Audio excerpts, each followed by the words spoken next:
Standing in my kitchen this morning, stirring my coffee and watching the sunrise through the window I bought with my own money, I never imagined that 24 hours ago I would have been preparing for what I thought was going to be the most beautiful celebration of my life turned to an ugly day. My name is Patricia, and I'm about to tell you a story that will make you question everything you think you know about love, loyalty, and the masks people wear when they think they have you exactly where they want you.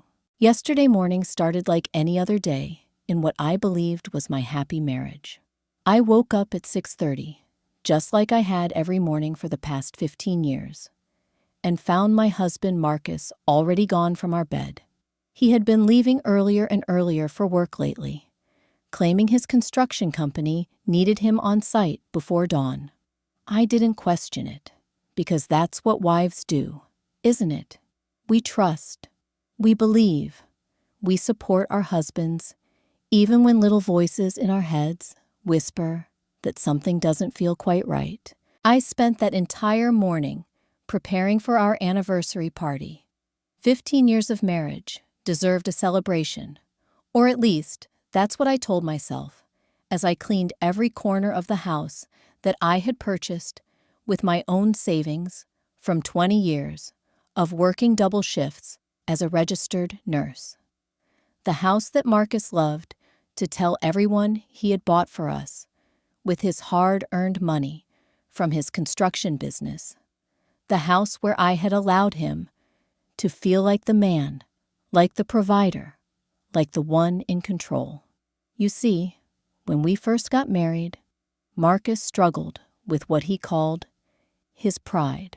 He couldn't handle the fact that I made more money than he did, that I had better credit, that I was the one who could afford the down payment on our dream home. So I made a decision that I thought was loving and supportive. I put the house in my name, but let him tell everyone it was his achievement, his purchase, his gift to me. I watched him puff out his chest at dinner parties when people complimented our beautiful home, and he would say with such confidence how he had worked extra jobs to afford it, how he had surprised me with the keys on our wedding day. It was a lie, but it was a lie I participated in because I loved him, because I thought protecting his ego was more important than protecting my truth, because I believed that good wives sacrifice their recognition so their husbands can feel like men. That morning, as I arranged flowers that cost $200 from my own checking account, I felt proud of the life we had built together. The guest list included 35 of our closest friends and family members. I had spent weeks planning the menu, coordinating with the caterers, picking out the perfect dress that I hoped would make Marcus look at me the way he used to when we were dating. I wanted everything to be perfect because I genuinely believed we were celebrating something real, something worth honoring. Marcus came home around noon, which was unusual for him on a weekday, but he said he wanted to help with the final preparations. He seemed nervous, fidgety, checking his phone more often than normal. When I asked if everything was okay, he just smiled and said he had a surprise for me that would make this anniversary unforgettable.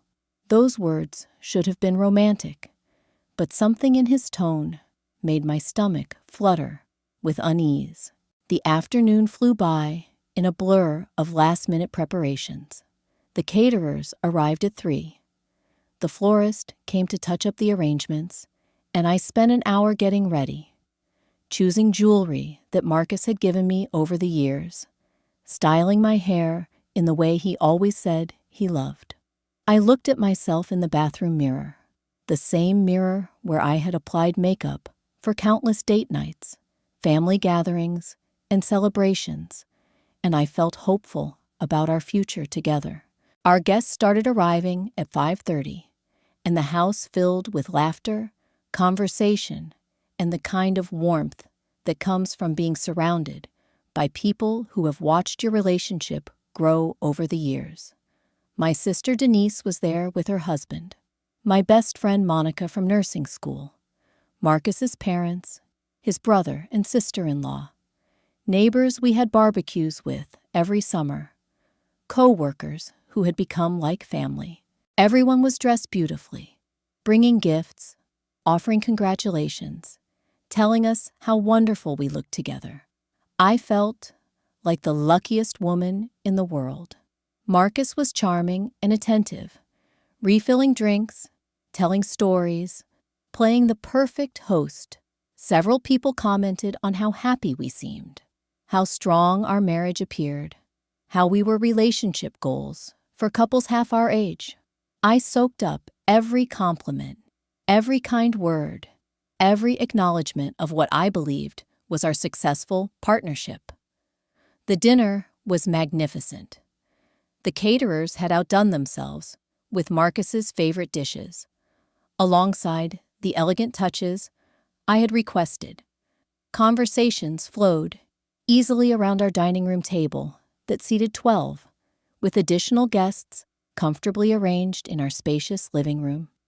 Everyone was having such a wonderful time that I remember thinking this was exactly how anniversary celebrations should feel: joyful, intimate, surrounded by love and support from the people who mattered most to us.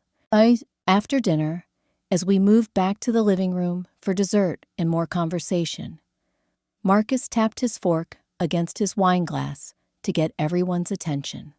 The room gradually quieted, and all eyes turned toward my husband as he stood up with a confidence I had admired for 15 years. I assumed he was going to make a toast, maybe share some sweet memories from our marriage, perhaps announce plans for a romantic trip or renewal of our vows. I was sitting on the couch next to my sister, feeling content and proud, watching the man I had loved and supported for a decade and a half prepare to speak to our gathered family and friends. Monica caught my eye from across the room and gave me a thumbs up, clearly anticipating something romantic and heartwarming. Marcus's mother was beaming, her hands clasped together in that way mothers do when they're expecting something wonderful from their sons. The anticipation in the room was palpable. Everyone was smiling, waiting for words of love and gratitude, expecting to be moved by whatever Marcus was about to share about our marriage, our journey together, our commitment to each other.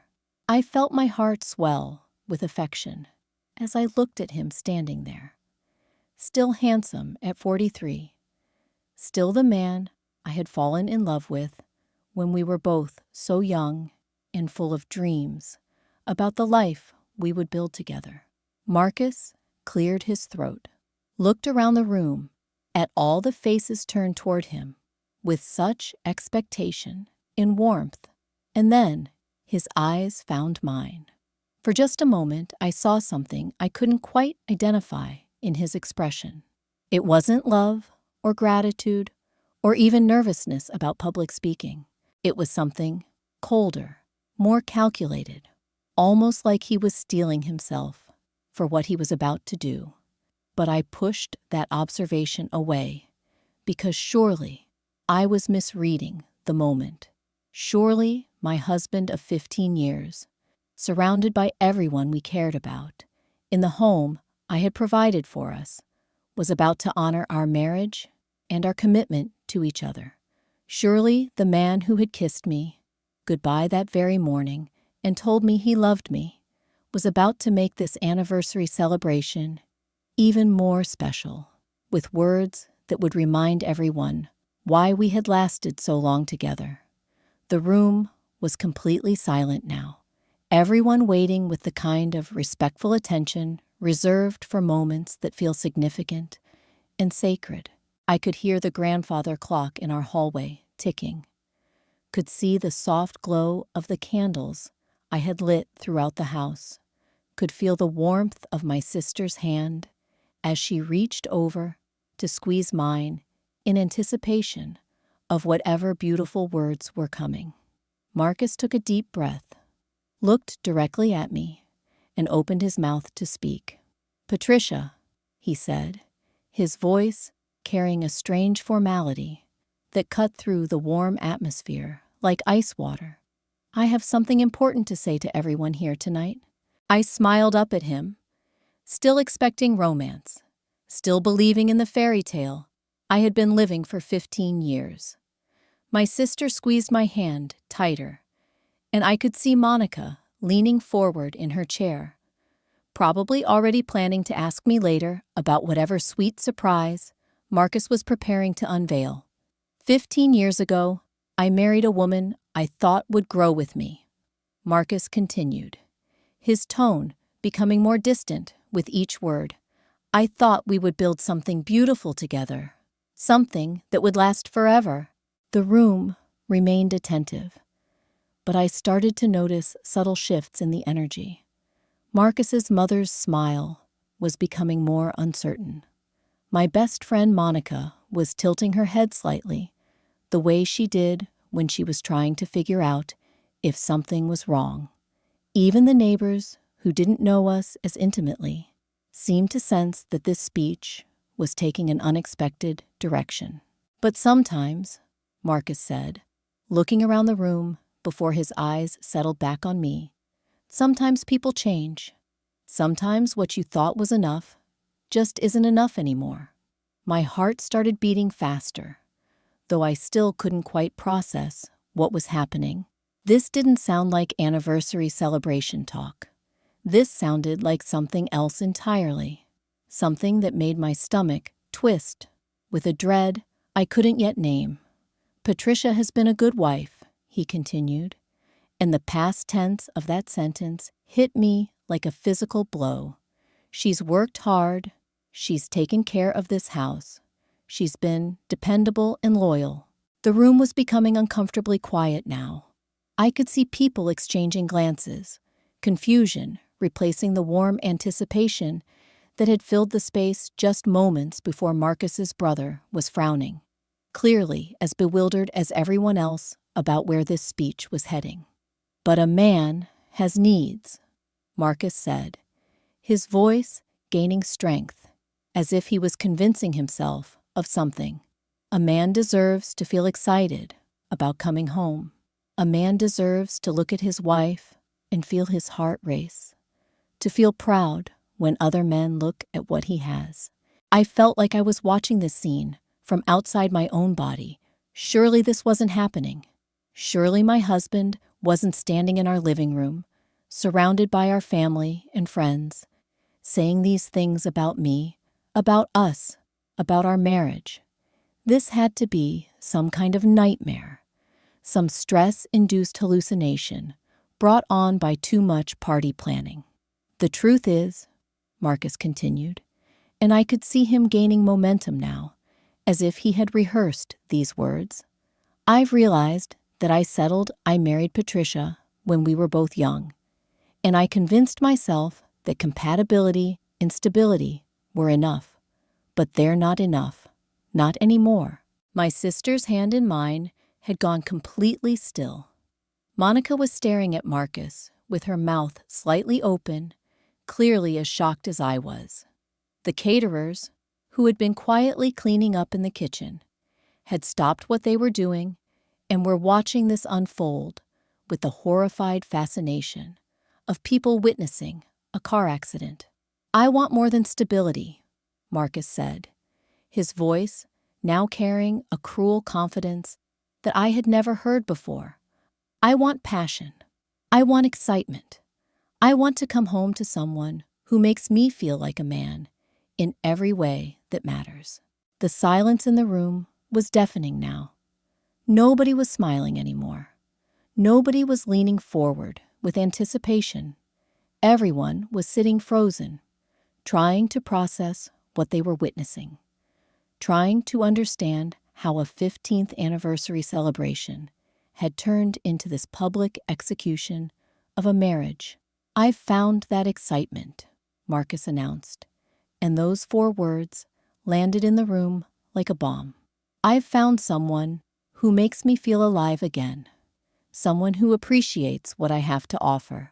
Someone who doesn't make me feel like I'm not enough, just as I am. I finally found my voice, though it came out as barely more than a whisper. "Marcus, what are you saying?" He looked at me with what I can only describe as pity mixed with irritation, as if I was being deliberately dense about something that should have been obvious. "I'm saying that I want a divorce, Patricia. I'm saying that I'm in love with someone else, someone younger, someone more beautiful, someone who doesn't spend her days in scrubs, taking care of sick people, and coming home smelling like disinfectant." The room erupted into gasps and murmurs of shock. I heard my sister say, "Oh my God," under her breath. I saw Marcus's mother cover her mouth with her hands, her eyes wide with horror at what her son was doing. Monica stood up from her chair as if she was preparing to physically intervene in whatever this was. But Marcus wasn't finished. He was just getting started. "Her name is Jasmine," he continued, seeming to enjoy the chaos he was creating. "She's 28 years old, she's gorgeous, and she makes me feel like the man I've always wanted to be. She doesn't question my decisions or make me feel like I need her permission to be myself. She looks up to me, respects me, appreciates everything I do for her." I felt like I was drowning. Every word he spoke felt like another weight, pulling me further underwater. This wasn't just a betrayal. This was a public humiliation designed to destroy not just our marriage, but my dignity, my sense of self, my standing in our community. "I've been seeing her for 8 months, Marcus announced to our stunned guests. "And I've never been happier. She's everything Patricia isn't. Everything I deserve to have in my life." 8 months. While I had been working double shifts to help pay for the renovations he wanted to make to our house, while I had been planning this anniversary party, believing we were celebrating something real and lasting, while I had been lying next to him every night, trusting him completely. So I'm making this announcement tonight, in front of everyone who matters to us, because I want there to be no confusion about where I stand. Marcus continued, his voice steady and cold. "Patricia, I want you gone. I want you out of this house tomorrow. I'm moving Jasmine in next week, and we're starting our new life together." The room exploded into chaos. People were talking over each other, some standing up, others sitting in stunned silence. I could hear my sister saying something about calling a lawyer, could see Monica moving toward me with her arms outstretched. Marcus's father was shaking his head in disgust, while his mother looked like she might faint from shame. But I just sat there, feeling like every foundation I had built my life on was crumbling beneath me. The man I had loved, supported, protected, and sacrificed for was standing in the house I had bought, telling our family and friends that I wasn't good enough for him, that I had never been good enough for him. "You can't be serious," I finally managed to say, my voice stronger than I expected it to be. "You can't be doing this. Not here, not now, not like this." Marcus looked at me with something that might have been satisfaction. "I am completely serious, Patricia. This has been a long time coming. You just refuse to see it because you're so used to controlling everything, to making all the decisions, to acting like you're better than everyone else." The accusation stung because it was so unfair, so twisted from the truth of our relationship. I had spent 15 years deferring to him, supporting his dreams, hiding my own achievements so he could feel successful. I had made myself smaller so he could feel bigger. And now he was using that sacrifice against me. "I've already talked to a lawyer," Marcus continued, clearly enjoying the shock on everyone's faces. Since this house is in both our names, and I'm the one who bought it, I'll be keeping it. You can take your clothes and whatever personal items you want, but everything else stays here with me. And that's when something inside me shifted. That's when the shock began to transform into something else entirely. Because Marcus had just made a crucial mistake, one that revealed just how little he actually knew about the life we had built together, just how much he had taken my sacrifices for granted. The house wasn't in both our names. The house was in my name only. The house that he was so confidently claiming as his own. The house he was planning to share with his 28-year-old girlfriend. The house he had just announced he was kicking me out of belonged entirely to me. Marcus stood there with such arrogance, such complete confidence in his announcement, that I almost felt sorry for him. Almost, because in that moment, watching him bask in what he believed was his moment of triumph, I realized he had never truly known me at all. He had lived with me for 15 years. Slept in my bed, eaten meals I had prepared, enjoyed the comfort of the home I had provided, and he had no idea who I actually was or what I was capable of. The chaos in the room continued around us. My sister Denise had stood up and was moving toward me, her face a mixture of rage and protective instinct. Monica was already pulling out her phone, probably to call her lawyer husband. Marcus's parents looked mortified, his father's face red with embarrassment, while his mother dabbed at her eyes with a tissue. The neighbors were whispering among themselves, clearly uncomfortable witnesses to this very public destruction of a marriage.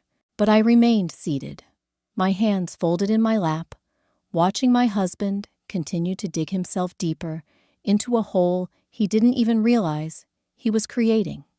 Because Marcus, in all his planning and scheming with his 28-year-old girlfriend, had forgotten one very important detail about the woman he was so eager to discard.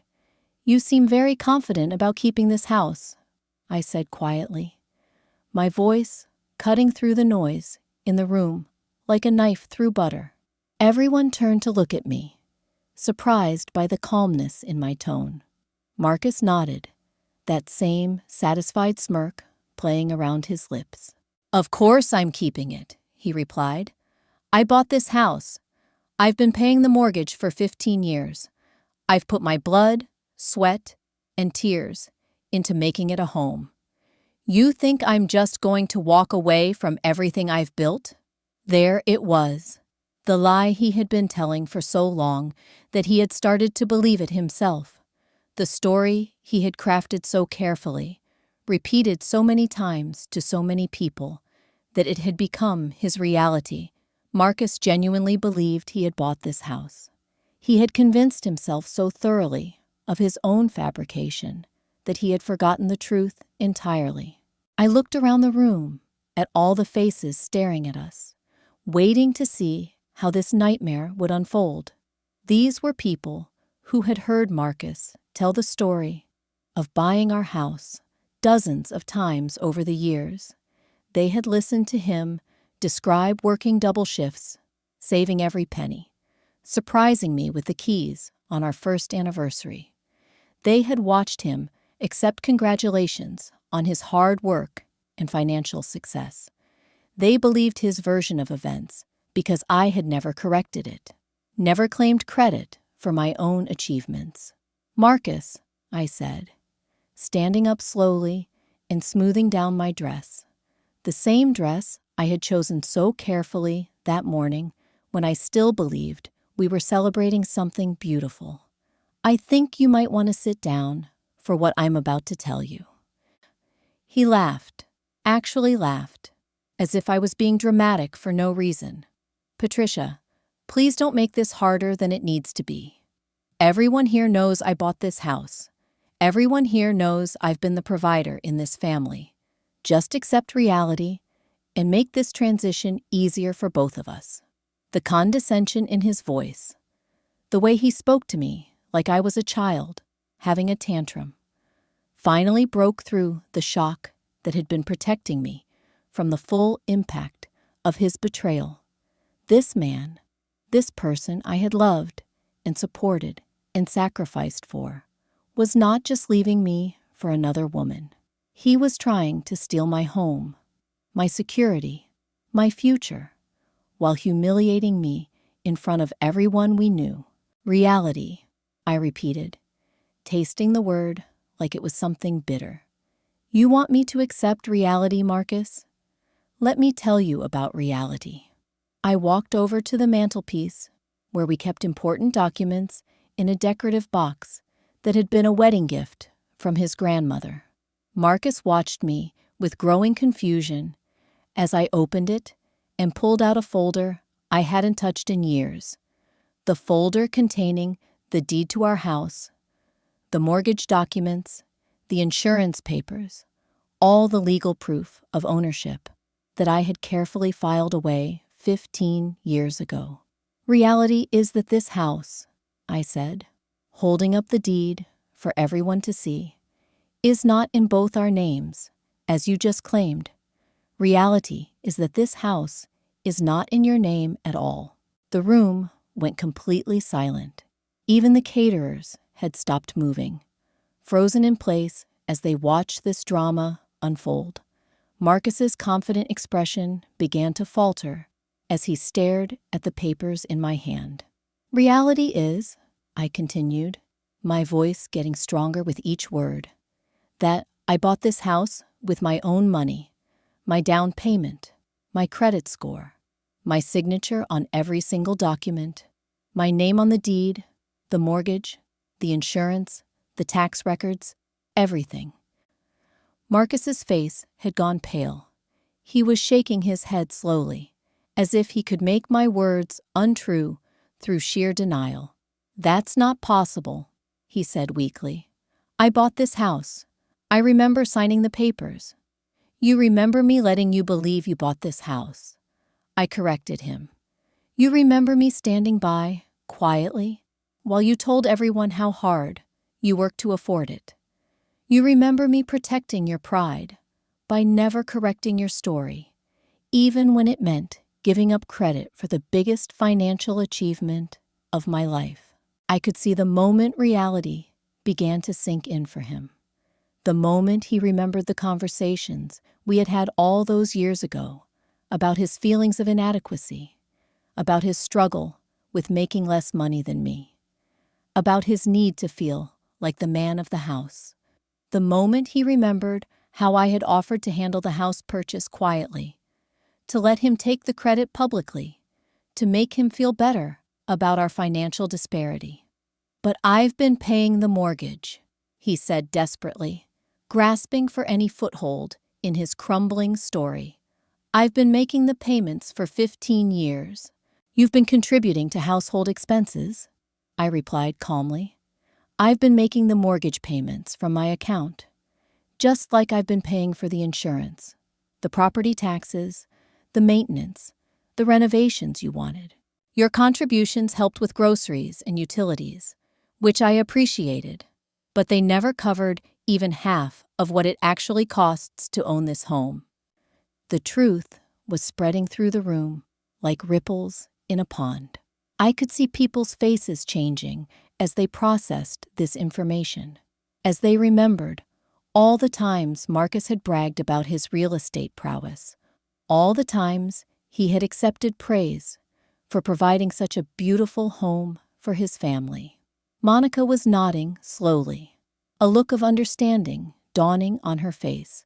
She had always known I made more money than Marcus, had always wondered how he had managed to afford such an expensive house on a construction worker's salary.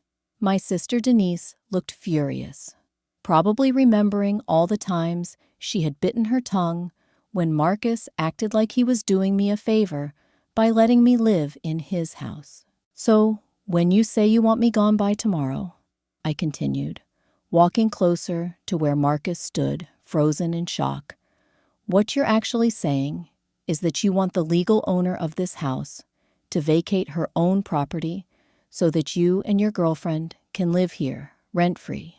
The silence stretched on for what felt like hours. Marcus opened his mouth several times, as if to speak, but no words came out. He looked around the room at all the faces staring at him, faces that had gone from shock at his announcement to something much worse: disappointment, disgust, the kind of judgment that comes when people realize they've been lied to for years. "Marcus," his father finally said, his voice heavy with shame, "is this true? Did you lie to us about buying this house?" "I didn't lie," Marcus said weakly, but his voice lacked any conviction. "I mean, we bought it together. It was a joint decision. Patricia just handled the paperwork because she's better with that kind of thing." "The paperwork," I repeated, with a bitter laugh. "You mean the legal documents that prove ownership? The papers that show whose money actually purchased this property? Those are just paperwork to you?" I turned to address the room, to speak directly to all the people who had believed Marcus's story for so many years. For 15 years, I have watched my husband accept credit for my achievements.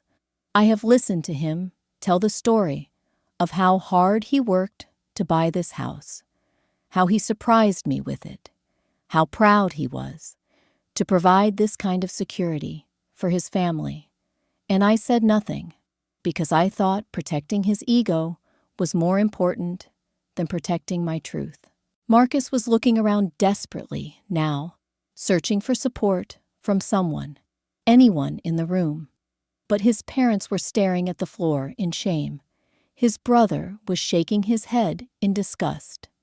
The neighbors who had admired his success were looking at him like they were seeing him clearly for the first time. "Patricia," he said, his voice taking on a pleading tone I had never heard before, "you're taking this out of context. Yes, technically the house might be in your name, but morally, ethically, it belongs to both of us. We built this life together. You can't just kick me out because you're hurt about Jasmine." "Hurt about Jasmine?" I repeated, feeling anger rise in my chest like lava. "You think this is about hurt feelings? You just announced to 35 of our closest family and friends that you've been cheating on me for 8 months. You told everyone here that I'm not good enough for you, that I never was good enough for you. You tried to humiliate me by claiming I smell like disinfectant from my job saving people's lives. You attempted to steal my house, my security, my future, and hand it over to a woman young enough to be your daughter." My voice was getting louder now, all the suppressed anger of 15 years of making myself smaller, finally finding its way to the surface. "You want to talk about morals and ethics, Marcus? Let's talk about the morality of lying to your wife while you sneak around with another woman. Let's discuss the ethics of trying to steal someone's home while claiming to be the victim." The room was completely silent except for the sound of my voice, which had taken on a power and authority that surprised even me. This was not the quiet, accommodating Patricia, who had spent 15 years protecting everyone's feelings except her own. This was someone new, someone who had been buried under years of people-pleasing and self-sacrifice. "You want to know what really hurts, Marcus? It's not that you found someone else. People fall out of love. Marriages end. That's life. What hurts is that you're such a coward that you couldn't even have the decency to ask for a divorce privately.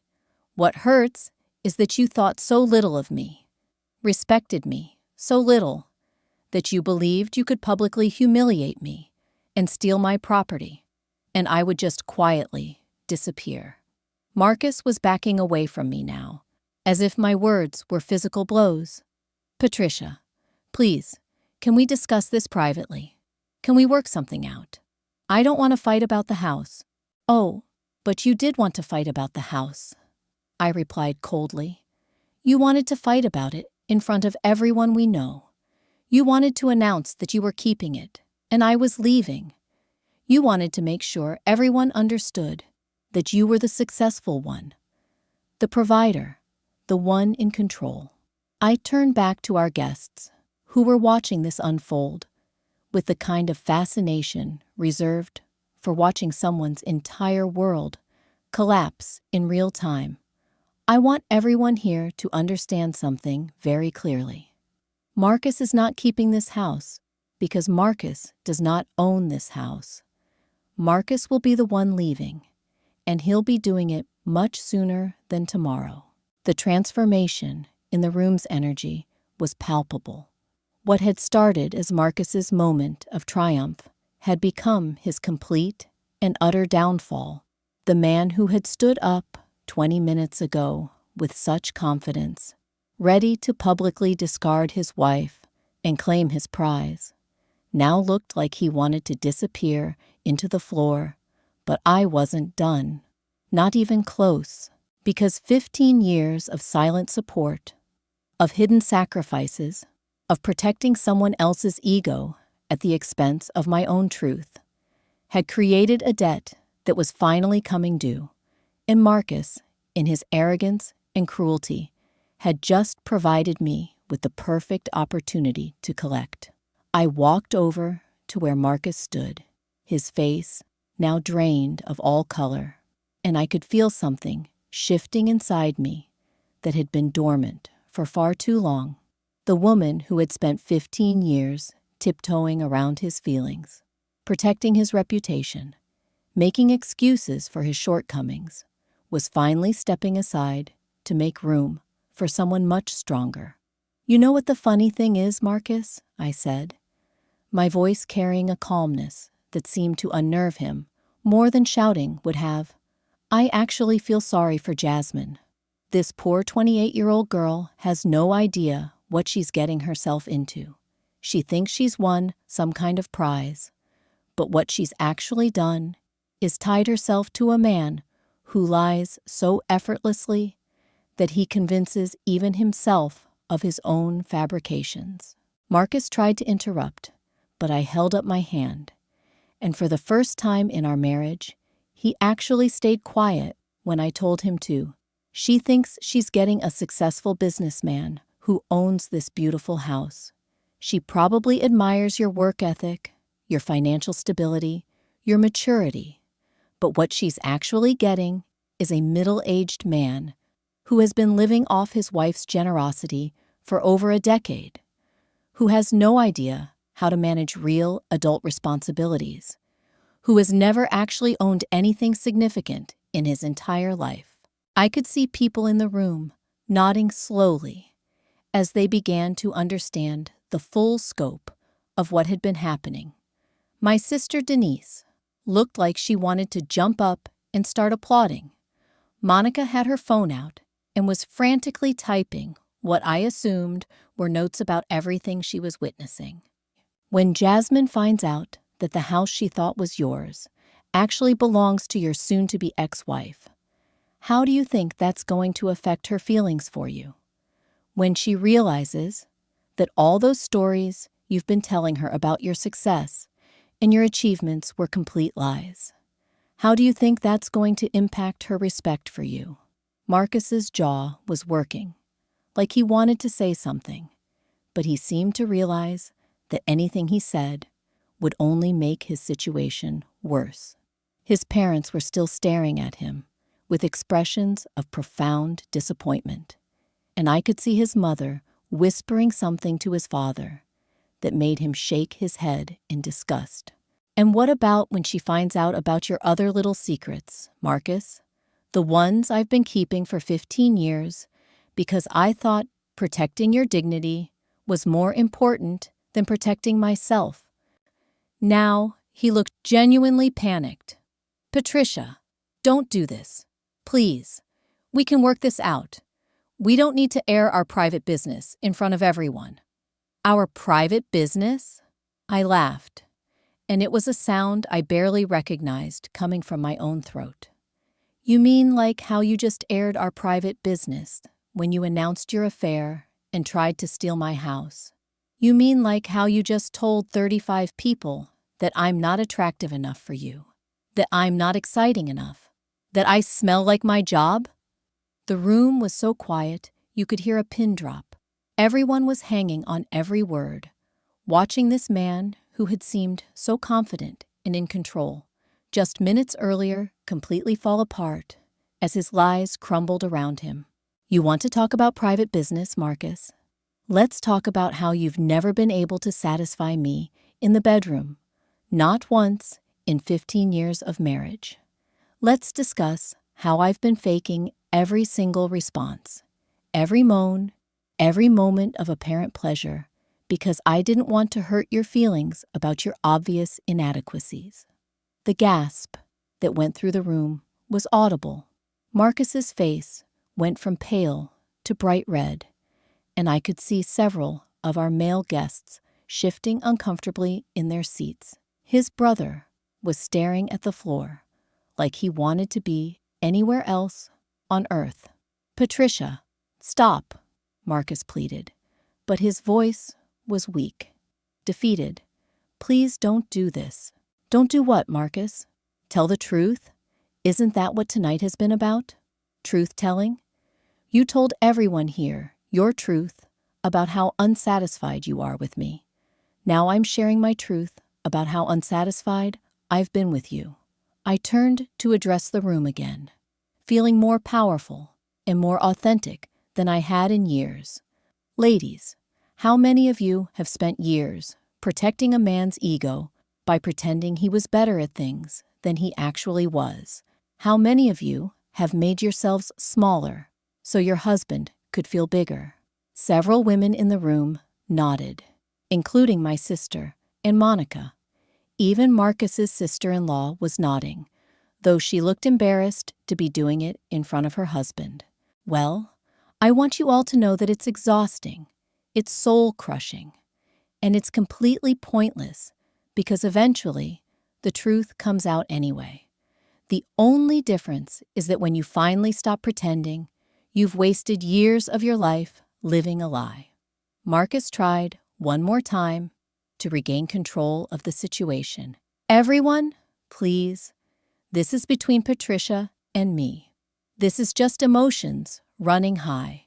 We need to handle this privately, like adults." "Like adults?" I repeated, walking closer to him until I was standing just a few feet away. "Adults don't cheat on their spouses for 8 months. Adults don't try to publicly humiliate their partners at anniversary parties. Adults don't lie about who owns what.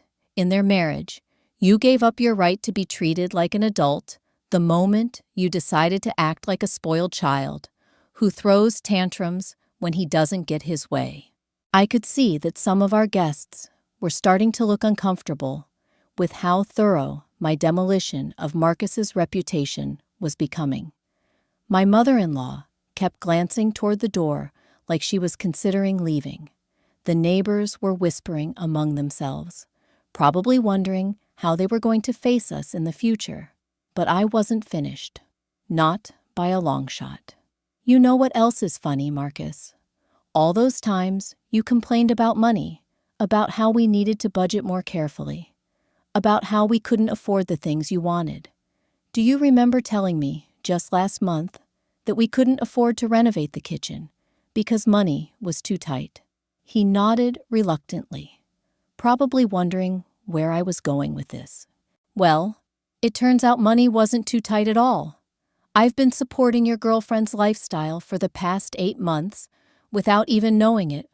All those extra hours you said you were working, all that overtime pay you claimed you were earning, you were spending my money on another woman." The room erupted in murmurs and gasps. This was information that nobody had known, including me, until just this moment when the pieces finally started falling into place. Every dinner you bought her, every gift you gave her, every hotel room you paid for, every romantic weekend you spent together, while I was working double shifts to keep our household running. All of that was funded by my income. You've been using my money to cheat on me." Marcus looks like he might be sick. "Patricia, it wasn't like that. I can explain." "Oh, please do explain. Explain to everyone here how you justify using your wife's money to finance your affair. Explain how you looked me in the eye every morning and every evening while you were stealing from me to support another woman. Explain how you managed to convince yourself that was acceptable behavior." He couldn't explain it, of course, because there was no explanation that would make any of it sound reasonable or justified. He just stood there, opening and closing his mouth like a fish out of water, while everyone in the room stared at him with varying degrees of disgust and disbelief. "And Jasmine," I continued, really warming up to my subject now. "Sweet, naive Jasmine probably thinks you're this generous, successful man who spends money on her because you're financially secure and want to show her how much she means to you. She has no idea that every dollar you've spent on her came from your wife's bank account." I pulled out my phone and opened my banking app, scrolling through months of transactions that suddenly made perfect sense. Here we are, February 14th, Valentine's Day. You told me you were working late, but you withdrew $300 from our joint account. I assumed it was for household expenses, or maybe a surprise for me. Turns out it was for your romantic dinner with Jasmine. Marcus was backing away from me now, looking around the room desperately for someone to help him, someone to stop this systematic destruction of his reputation and his lies. "March 22nd, you withdrew $200 and told me it was for work supplies. But work supplies don't get purchased at jewelry stores, do they, Marcus? That was for the necklace you bought her, the one she's probably wearing right now while she sits at home waiting for you to come back and tell her how well your big announcement went." His mother was crying now, quiet tears of shame rolling down her cheeks. His father hadn't looked up from the floor in several minutes. The neighbors were exchanging glances that clearly said they would be discussing this evening for months to come. April 15th, May 3rd, June 20th, I continued, reading dates and amounts from my phone. Month after month of you stealing from our joint account to finance your double life. And the beautiful irony is that the money you were stealing wasn't even equally ours. The majority of what goes into that account comes from my paychecks, not yours. Monica stood up and started walking toward me, her face a mixture of pride and concern. "Patricia, honey, maybe we should take a break. Maybe we should continue this conversation somewhere more private." I looked at my best friend, this woman who had watched me sacrifice my own needs for Marcus's ego for 15 years, and I shook my head. "No, Monica, I've been having private conversations about Marcus's behavior for too long. I've been making excuses for him, covering for him, protecting him from the consequences of his actions for our entire marriage. Tonight, for the first time, everyone gets to see who he really is." Marcus made one last desperate attempt to salvage something from this disaster. "Patricia, I know I've made mistakes. I know I've hurt you, but we can fix this. We can go to counseling. We can work through this together. You don't have to destroy everything we've built." "Destroy everything we've built?" I repeated, and my voice was getting louder again. "Marcus, you destroyed our marriage when you started sleeping with another woman. You destroyed my trust when you lied to me every single day for 8 months. You destroyed my respect when you tried to steal my house and publicly humiliate me. I'm not destroying anything. I'm just finally telling the truth about what you already destroyed." I walked over to the microphone that Marcus had been using for his announcement. The caterers had set up a small sound system, so that everyone could hear the toasts and speeches we had planned for the evening. Marcus had used it to try to destroy me. Now, it was my turn. "Ladies and gentlemen," I said, my voice now amplified throughout the room, and probably audible to neighbors outside as well. "I want to make sure everyone understands the situation clearly, because apparently there has been some confusion about the facts." The room was completely silent again. Everyone's attention focused entirely on me and what I was about to say. "My husband Marcus has announced that he wants a divorce because he has found someone younger and more beautiful who can satisfy him in ways that I apparently cannot. He has informed me that I need to leave this house tomorrow so that he and his girlfriend can begin their new life together." I paused, looking around the room at all the faces staring at me, then continued. "However, there are a few important details that Marcus seems to have forgotten in his enthusiasm to start over with a 28-year-old first. This house belongs entirely to me. I bought it, I own it, and my name alone is on every legal document associated with it." Several people nodded, still processing this information that had clearly shocked them. "Second, Marcus has been using our joint bank account, which is funded primarily by my nursing salary, to finance his 8-month affair with this young woman. Every romantic dinner, every gift, every hotel room has been paid for with money that I earned working double shifts at the hospital." The murmuring in the room was getting louder as people began to fully understand the scope of Marcus's deception and betrayal. "And third," I said, looking directly at Marcus, who was now visibly sweating, "Marcus seems to be under the impression that he has been satisfying me as a husband for the past 15 years. I want to set the record straight on that point as well." Marcus looked like he might faint. "Patricia, please don't." But I was past the point of protecting his feelings or his reputation. Those days were over forever. For 15 years, I have been pretending to be satisfied by a man who has never once managed to bring me to climax. Not once. Every response, every sound, every expression of pleasure has been completely fabricated because I didn't want to hurt his feelings about his obvious inadequacies in the bedroom. The silence that followed this announcement was deafening. I could see several women in the room trying not to smile, while the men looked deeply uncomfortable. Marcus's brother was staring at his shoes, like his life depended on it. So when Marcus talks about finding someone who can satisfy him, who can make him feel like a man, I want everyone to understand that he has never once satisfied me or made me feel like a woman. The difference is that I was kind enough to protect his ego by pretending otherwise.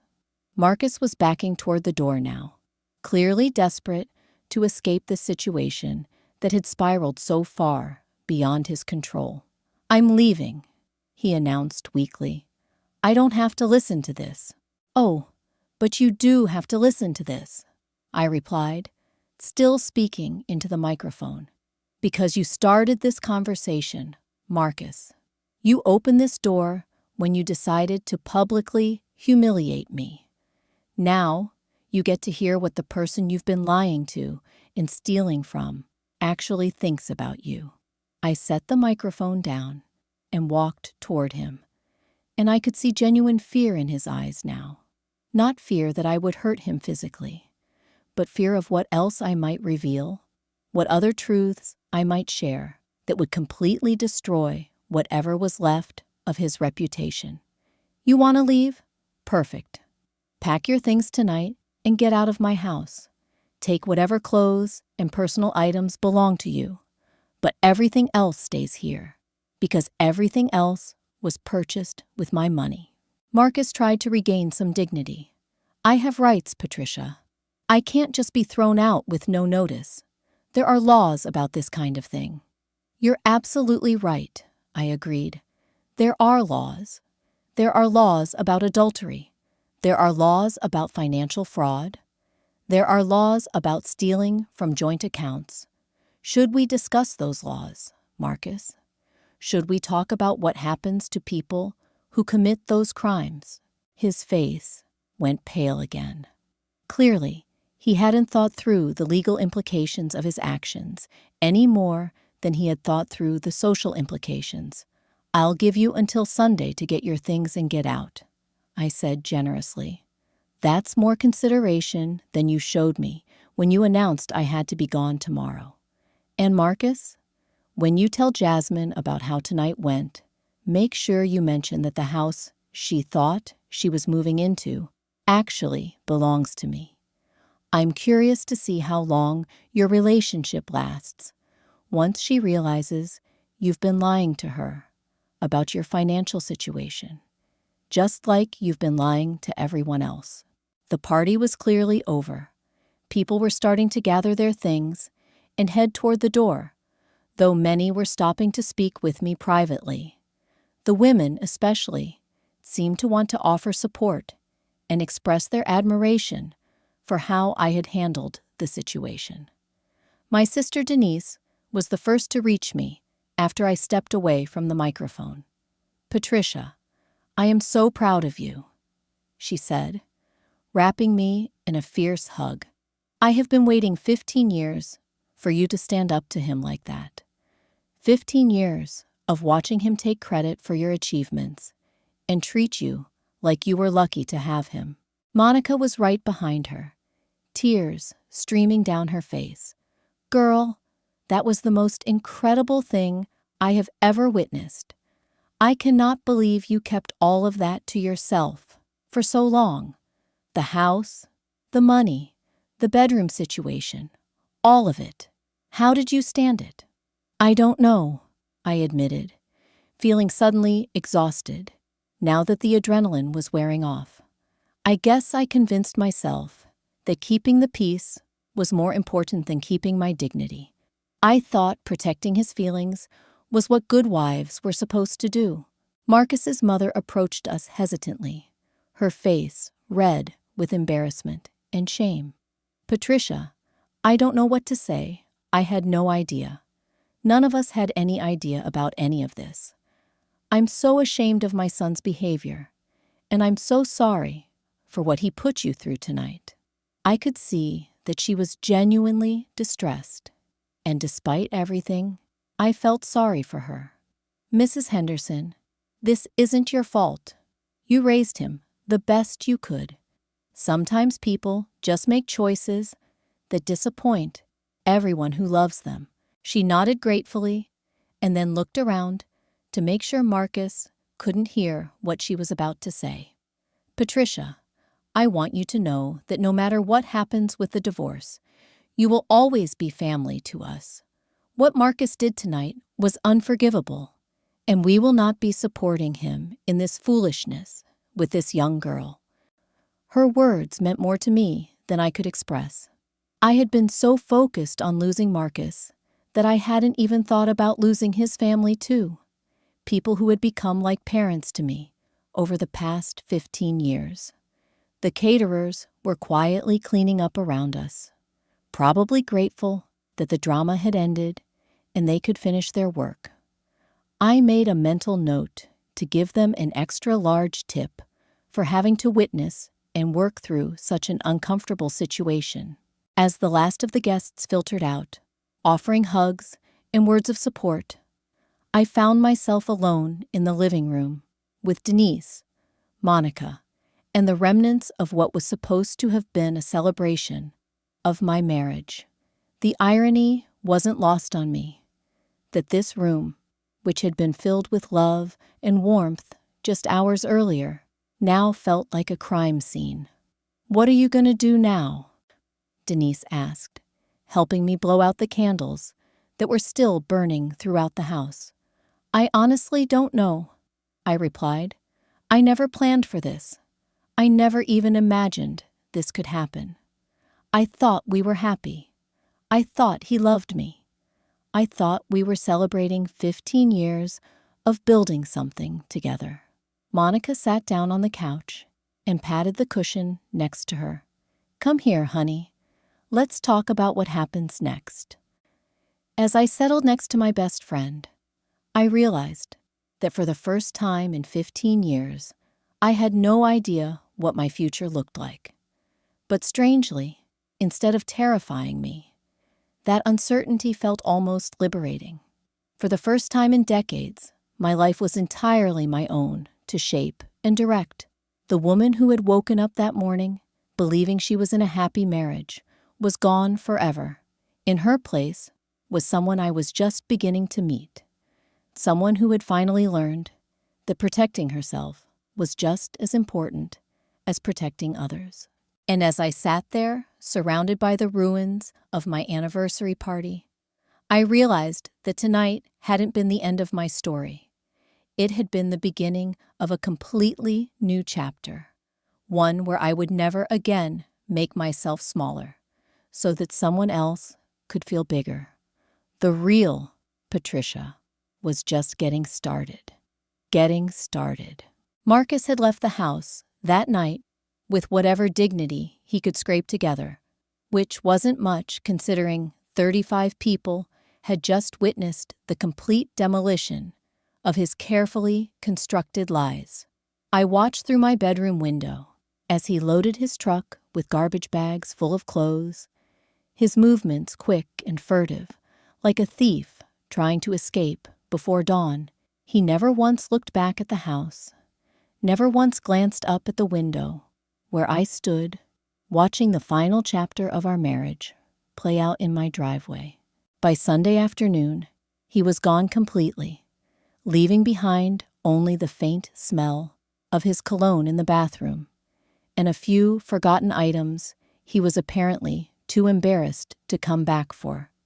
The silence that filled the house afterward wasn't the lonely kind I had expected.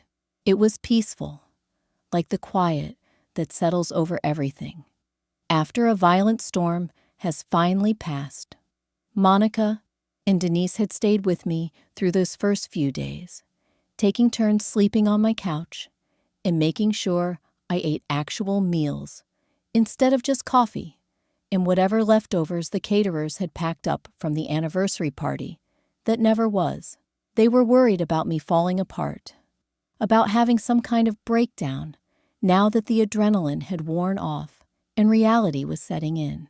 But the breakdown never came.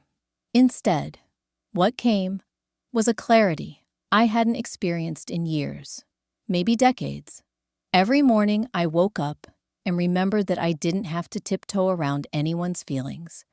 I didn't have to check with anyone before making plans. I didn't have to justify how I spent my money or explain why I wanted to rearrange the furniture or defend my decision to eat ice cream for breakfast, if that's what I felt like doing. The phone calls started almost immediately. Word had spread through our social circle like wildfire, and everyone wanted to know if what they had heard was really true.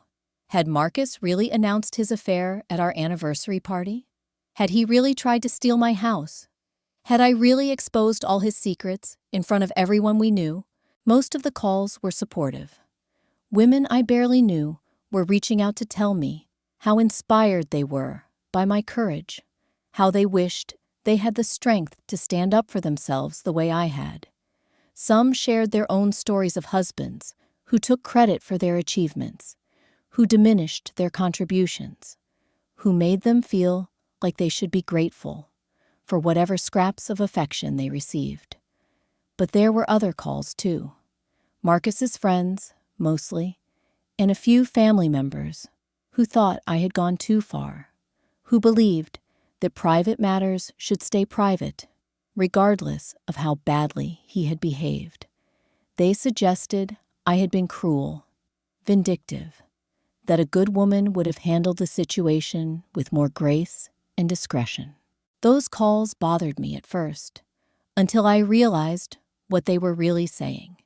They were upset that I had refused to protect Marcus from the consequences of his own actions. They wanted me to absorb the humiliation quietly, to let him walk away with his reputation intact, while mine lay in ruins. They expected me to sacrifice my dignity to preserve his, just like I had been doing for 15 years. That was 6 months ago. And let me tell you what happened to Marcus and his precious Jasmine after the truth came out that night. Within 2 weeks of our anniversary disaster, Jasmine had packed her bags and disappeared faster than morning mist. Turns out a 28-year-old gold digger isn't particularly interested in a middle-aged construction worker who lives in a studio apartment and drives a 15-year-old pickup truck without my house to impress her and my money to finance their romance. Marcus discovered that young love has a very short shelf life when the bank account runs dry.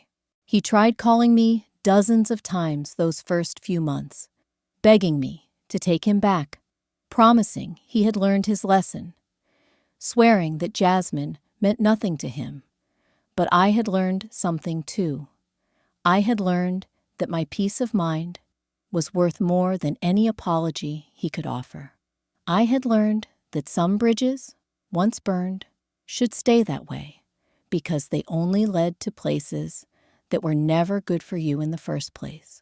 Today, I'm sitting in my beautiful kitchen, in my house that I bought with my own hard-earned money, planning a trip to Paris that I'm taking next month with Monica and Denise, the woman who used to make herself smaller so her husband could feel bigger, is gone forever, replaced by someone who finally understands that the most important person you need to love and protect is yourself.